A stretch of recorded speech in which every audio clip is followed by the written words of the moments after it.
Free hand পেইন্টের আজকে হচ্ছে 17 নম্বর class. আর আজকের ক্লাসে দেখানো হবে ঢোল কলমে ফুল আর্ট করা। আপনারা যদি কোনো ফুল আর্ট করতে না পারেন সেক্ষেত্রে আমার কিন্তু এই ক্লাসের ভিডিওর কমেন্টে কিন্তু ফুলের নামগুলো বলে যাবেন। সেক্ষেত্রে আমি হচ্ছে নেক্সট ক্লাসে আপনাদের রিকোয়েস্টে ফুলগুলো আনার ট্রাই করব। তো এখানে ঢোল কলমে ফুলগুলো আঁকার জন্য প্রথমে আমি একটা সুতি ভয়েল কাপড় নিয়েছি। এখানে সাদা কাপড়ের উপর ডিজাইনটা করব। সাদা কালারটা দিয়ে আমি এখানে ঢোল কলমে ফুলটা ফ্রি হ্যান্ডে ড্রয়িং করে নিয়েছি, যাতে আপনাদের বুঝতে সুবিধা হয় যে কিভাবে এই ফুলটা আর্ট করা হয়েছে। এরপর ড্রয়িং শেষে আমি এখানে ফুলটাকে সাদা কালারটা দিয়ে ভরাট করে দিচ্ছি। এখানে জাস্ট দুইটা ফুল আর্ট করব আর একটা কলি দিব ছোট্ট, আর এটার সাথে হচ্ছে কিছু পাতা অ্যাডজাস্ট করে দিব। ফুলগুলো আর্ট করার জন্য এখানে আমি 5 নম্বর তুলিটা নিয়েছি। এই তুলিটা হচ্ছে রাউন্ড শেপের আর একটু চিকন। এখানে এই ফুলে যেহেতু একটু ডিটেলস কাজ আছে এই জন্য হচ্ছে চিকন তুলি নিয়েছি। তো এরপর আমার দুইটা ফুলে হচ্ছে ভরাটের কাজ শেষ। এরপর এটার সাথে হচ্ছে কিছুটা পাতা অ্যাড করে নিব। এরপরে যখন একটু সাদা কালারটা একটু শুকিয়ে আসবে, মানে পুরোপুরি শুকাবে না, তখন ওই পর্যায়ে হচ্ছে আমি এটা ডিটেলস কাজ করব। এরপর এটার সাথে একটা কলি অ্যাটাচ করে তারপর হচ্ছে পাতাগুলো শেপ দিয়ে দিচ্ছি। ঢোল কলমে ফুল আপনারা কে কে দেখেছেন জানি না, তবে এই ফুলের সাথে কিন্তু ফুলের তুলনায় পাতার সংখ্যাটা বেশি থাকে। আমিও এখানে সেমভাবে হচ্ছে দুইটা ফুলের সাথে একটু বেশি পরিমাণে পাতা অ্যাড করে দিচ্ছি। এখানে ফ্রি হ্যান্ডে পাতাগুলো অ্যাড করে নিচ্ছি। এরপর হচ্ছে পাতাগুলো ভরাটের কাজ করব। এখানে পাতাগুলোও কিন্তু আমি সেম তুলিটা দিয়েই করতেছি। আর এই পাতাতে হচ্ছে গাঢ় সবুজ কালার, গাঢ় সবুজের সাথে হচ্ছে হলুদ কালারটা দিয়ে দুইটা শেডের হচ্ছে পাতাগুলো করব। এখানে সবগুলো পাতা ভরাট করে দেখাবো না, কারণ হচ্ছে আমি পাতাগুলো আর্ট আপনাদেরকে দেখিয়ে দিয়েছি। এবার জাস্ট হচ্ছে শুধু ভরাটের পালা। আর এখানে আপনারা 2-3টা পাতা ভরাট দেখলেই নেক্সটগুলো হচ্ছে করতে পারবেন। এখানে সবুজের সাথে হলুদটা খুব ভালোভাবে মিক্স করে তারপর হচ্ছে দুইটা শেড করেছি পাতাতে। আর এই পাতাগুলো অ্যাড করতে করতে আপনাদের কিছু কথা বলি।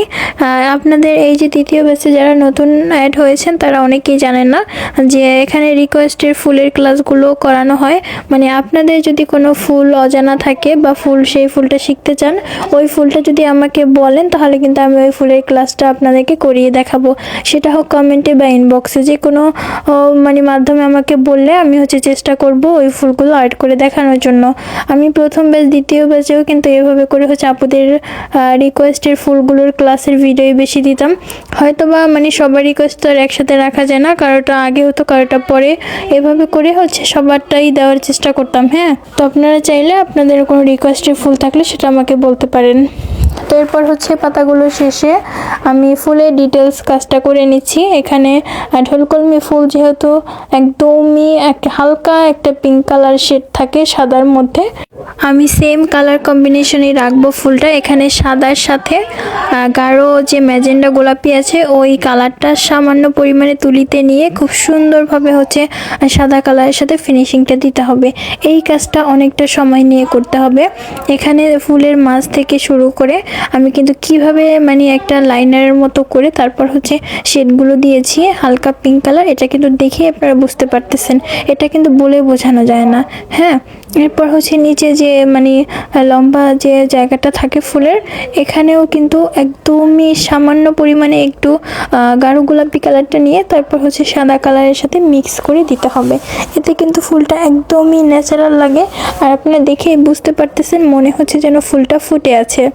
এটা মানে আলাদা করে বোঝানোর কিছু নাই, আপনারা দেখেই বুঝতে পারতেছেন যে ফুলটা ফুটন্ত কিনা আর ন্যাচারাল লাগতেছে কিনা। হ্যাঁ, এভাবে করে সেম প্রসেসে কিন্তু এই ফুলগুলো করতে হয়। সাদা কালারটার সাথে গাঢ় ম্যাজেন্ডা গোলাপিটা খুব ভালোভাবে মিক্স করে তারপর হচ্ছে তুলিতে গাঢ় গোলাপি কালারটা নিয়ে পাপড়িগুলোকে হাইলাইট করতে হবে।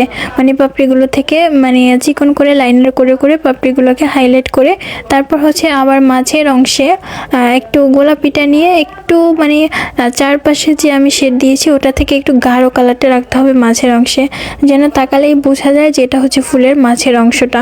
এরপরে ঢোল কলমে ফুলের যে নিচের দিকে লম্বা অংশটা থাকে ওইখানে হচ্ছে উপরের দিক থেকে একটু গাঢ় গোলাপিটা রেখে নিচে এসে হালকা করে দিতে হবে। এতে করে ফুলটা আরও বেশি ন্যাচারাল লাগবে। ফুলটা কিন্তু আমার প্রায় কমপ্লিট হয়ে এসেছে। এরপর হচ্ছে সবুজ কালারটা দিয়ে একটা কলির মতো মানে করে দিব ফুলের ওইখানে, এতে করে ফুলটা আরও অনেক বেশি ন্যাচারাল লাগবে। এবারে পাতার সাথে একটু কোঁকড়ানো লতা দিয়ে দিব। ঢোলকলমি ফুলটা কিন্তু আমার অলমোস্ট ডান। দেখেন কতটা ন্যাচারাল লাগতেছে। আমি আপনাদেরকে আরও একটু কাছ থেকে দেখিয়ে দিব।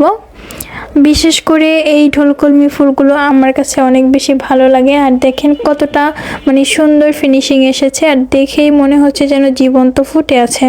তো আপনাদের কাছে আজকের ক্লাসটা বিশেষ করে হচ্ছে ঢোলকলমি ফুলটা কেমন লেগেছে অবশ্যই আপনাদের ছোট্ট একটা কমেন্টের মাধ্যমে জানিয়ে যাবেন, এবং সবাই আমার পেজের সাথেই থাকবেন আর নিত্য নতুন অনেক ধরনের ডিজাইন শেখার জন্য।